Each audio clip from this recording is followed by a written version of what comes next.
Olá, nós estamos lacconcursos.com.br, eu sou Rodrigo Belmonte e a aula de hoje, ato administrativo. Vamos dar continuidade a um ponto que a gente começou com a introdução à teoria geral e a aula de hoje vai falar de elementos do ato administrativo, matéria super importante, bacana e que cai em prova.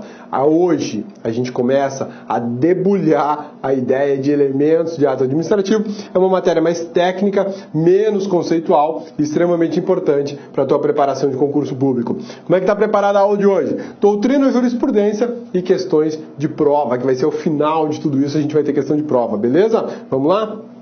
Elementos.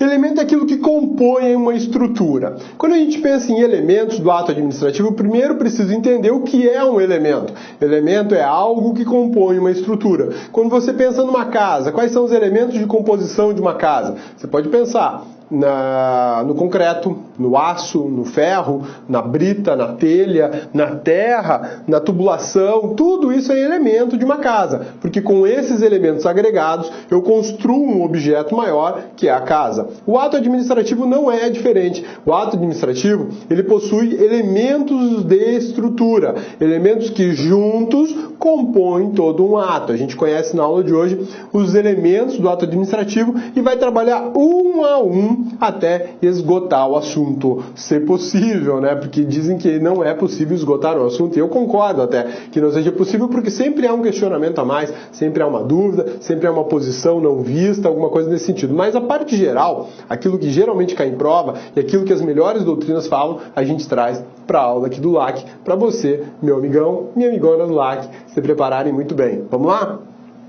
Elemento é aquilo que compõe uma estrutura. Não é diferente, portanto, com o ato administrativo. Ato administrativo é composto por elementos. São diversos elementos que compõem um ato administrativo. Na verdade, são 5. A gente conhece um conceito clássico, um estudo clássico que diz que é motivo, objeto, sujeito competente, forma e finalidade. Esses 5 são os que mais aparecem em prova. Esses 5 a gente vai estudar e a gente ainda vai ver outras classificações, como do professor Celso Antônio Bandeira de Mello, que ele fala em pressupostos de existência, pressupostos de validade e elementos. São coisas um pouco diferentes, mas extremamente importantes. Vamos lá? Parte da doutrina denomina esses elementos como requisitos de validade do ato administrativo. Isso aqui, meu amigão, é bem importante a gente anotar, ter destacado aí no teu material de apoio. Pega o material de apoio, passa aquela canetinha bacana e coloca lá, requisitos de validade, passa aquela canetinha amarela nele. Por que isso? Parte da doutrina e parte dos examinadores de direito administrativo, eles falam de elementos do ato administrativo como se fossem requisitos do ato administrativo. Então eu tenho as duas coisas, as duas formas de identificar elementos, ou propriamente dito elementos, ou requisitos de validade do ato administrativo. E aqui já merece uma anotação importante. O professor Celso Antônio Bandeira de Mello, que é muito requisitado em direito administrativo, um dos grandes administrativistas desse país, né? Suas obras são de uma importância singular no mundo jurídico brasileiro, em especial no direito administrativo. Ele fala em pressupostos de validade do ato administrativo. Então, a gente tem que tomar cuidado, porque quando a gente fala em validade do ato administrativo, eu tenho um conceito. E quando eu falo em elementos, eu tenho outro conceito. Um é voltado para a construção do ato. O outro é voltado para a ideia de saber se o ato tem validade ou não, se ele é legal ou é ilegal, né? A divergência. Em prova podem aparecer ambas as expressões. Não se trata de mera discussão doutrinária, pois cada expressão indica um efeito. E olha só, a gente preparou aqui a diferença de você tratar um deles como elemento e outro deles como requisito. A ausência de um elemento. Qual que é o resultado na ausência de um elemento do ato administrativo? O resultado é o seguinte, é a ausência de parte de uma estrutura. É como falar assim, cabeça, tá faltando que parte do seu corpo? Tá faltando o coração, né? Então cabeça não existe, pô, sem coração não vai existir, né? O ato está incompleto e pode ser chamado de ato inexistente. A gente vai também estudar ainda, vou adiantar um pouquinho, né? Mas a gente vai estudar nessas aulas de ato administrativo algumas classificações, como ato nulo, ato inexistente e ato válido. Cada um desses tem uma discussão. Se eu me refiro ao ato inexistente é porque ele não existe. E aqueles que falam que os elementos administrativos são essenciais para a composição de um ato administrativo, defendem também que a ausência de um elemento torna o ato inexistente, portanto o ato não existe. E se ele não existe, eu não declaro nulo, eu declaro a inexistência.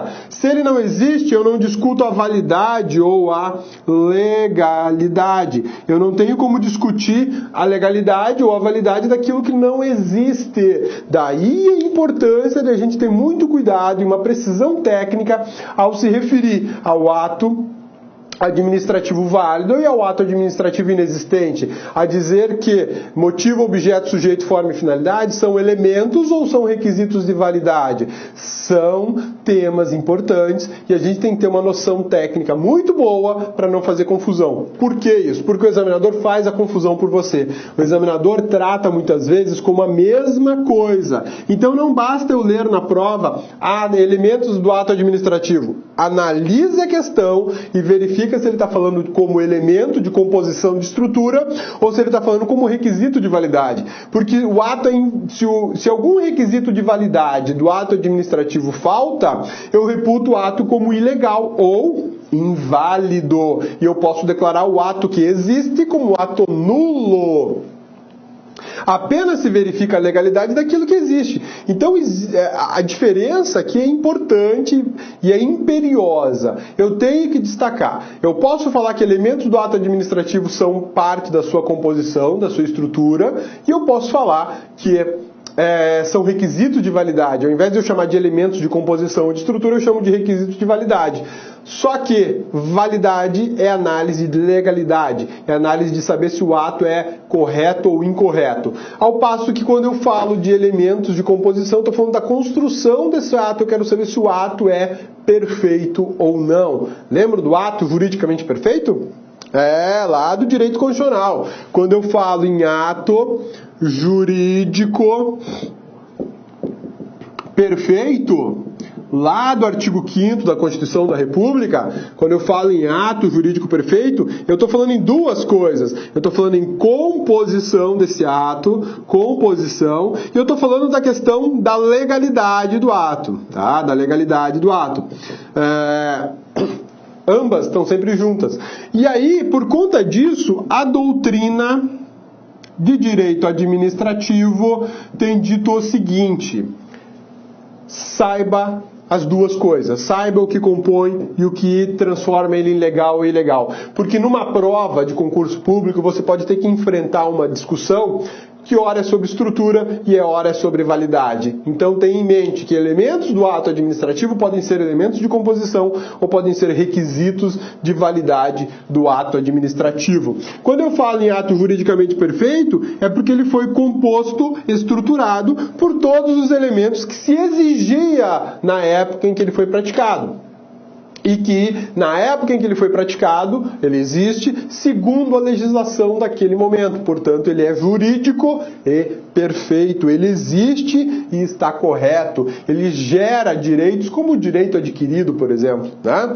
Ato com todos os elementos e os requisitos de validade é o que a gente chama de ato jurídico perfeito, beleza? Acontece que uma lei, que é a Lei 4.717, a lei que regula a ação popular, a gente tem até uma aula de ação popular lá no Direito Constitucional, uma aula especial sobre ação popular, ela usa a expressão elementos. Ela faz o uso da expressão elementos do ato administrativo. E ela diz quais são os elementos do ato administrativo. Isso nos traz uma certa segurança e uma certa tranquilidade para falar sobre elementos do ato administrativo sem medo de errar. Eu posso falar que os atos administrativos possuem elementos de composição porque tem uma lei que chama de elementos do ato administrativo. E que elementos essa lei usa? Aqui, ó. Beleza? Para facilitar a vida, né? Vamos lá. Motivo, objeto, sujeito, forma, finalidade. Elementos do ato administrativo: motivo, objeto, sujeito, forma, finalidade. Elementos do ato administrativo: motivo, objeto, sujeito, forma, finalidade. Cada um desses elementos a gente vai estudar na aula de hoje. detalhadamente. Essa aula vai ser um pouco mais cansativa, mais pesada, mais longa do que as aulas anteriores, porque o detalhamento que sai daqui é muito grande. Só em motivo a gente tira a teoria dos motivos determinantes. Só em motivo eu posso falar de validade ou invalidade do ato administrativo. Quando eu vou falar de sujeito, eu vou falar de competência, quem pode praticar o ato, quem não pode, finalidade, eu entro numa discussão de legalidade e de impessoalidade. Objeto do ato administrativo é até mais tranquilo, assim como a forma, mas esses três aqui dão muito pano para manga. E o detalhamento inicial começa por motivo. Vamos lá? Falar de motivo do ato administrativo. Motivo é a causa do ato administrativo. Motivo é um ou são vários fatos. Motivo é o direito. Motivo é a razão, a justificativa, o fundamento da existência do ato administrativo. Por que é que eu fiz isso de forma excessiva? Para te mostrar que ato sempre tem uma razão de existir. Tá? Você está na sua casa e resolve comprar um celular, por exemplo. Qual é o motivo? Qual a razão de você comprar um celular? O meu celular quebrou e eu preciso de um aparelho celular. Pronto, está justificado. Você tem um motivo, você está sem aparelho celular, precisa de um celular novo, beleza. Você quer pedir uma pizza de pepperoni e marguerita. Boa demais, as duas, deu até água na boca. Qual o motivo? Tô com fome, quero comer pizza, né? O alimento menos saudável possível que pizza eu tô para conhecer, né? Talvez um sanduíche de McDonald's, mas olha só. Qual é o motivo? Fome, tem uma razão de ser. Se na sua vida pessoal é assim, os atos têm uma motivação, se os atos têm uma razão de existir, por que seria diferente na administração pública? Não é diferente. Na administração pública é mais importante ainda do que na sua própria vida. Por quê? Seu dinheiro, você faz dele o que você quiser. Você tem a livre iniciativa para fazer o que você bem entender. Eu não quero comer pizza, quero comer peixe e salada.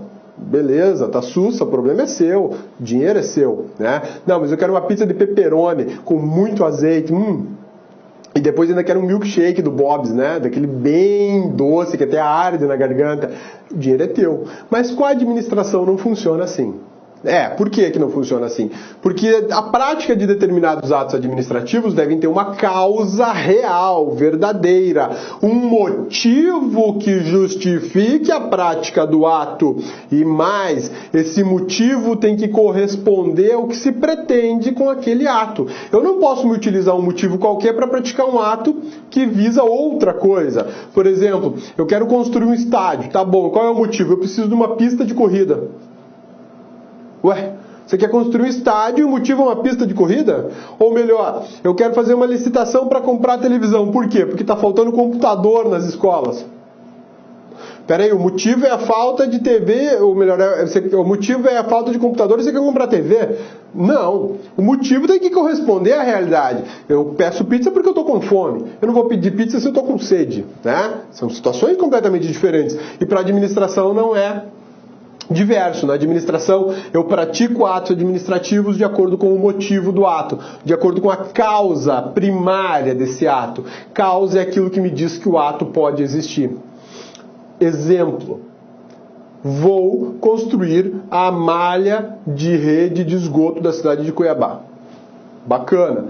Por quê? Qual é o motivo disso? Necessidade de tratamento, coleta e tratamento do esgoto doméstico da cidade de Cuiabá.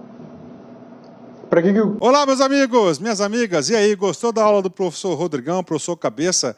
Aula top de linha, não é isso? Gente, presta atenção. Essa videoaula que você assistiu é apenas um pequeno trecho da aula completa do professor Rodrigo. Tá? É um pequeno trecho, em torno de 20% aí da videoaula dele. Se você quer assistir essa videoaula inteiraça até o final, tá certo? Aliás, quer fazer o curso de Direito Administrativo do professor Rodrigão, professor Cabeça aqui, acesse o nosso site, porque nós temos uma isolada específica de Direito Administrativo, temos também de Direito Constitucional do grande professor Rodrigo Belmonte, né? Vamos lá, investimento, apenas R$ 80. Durante esse período, esse curso, você pode assistir ele durante 60 dias. Nesses 60 dias você pode assistir quantas vezes quiser, na hora que desejar. Essa isolada possui atualmente 96 aulas, né, e diversos assuntos aí específicos de direito administrativo, e tem uma carga horária de 147 horas, é isso mesmo, né? Ou seja, não é um curso superficial, é um curso realmente onde você não vai praticar o auto-engano, você vai aprender com profundidade, você vai adquirir a teoria suficiente para você compreender e, claro, ficar competitivo e acertar as questões de concurso. Então, nós aqui da LAC esperamos vocês. Um forte abraço, fique com Deus, tchau, tchau, fui. Clique LAC.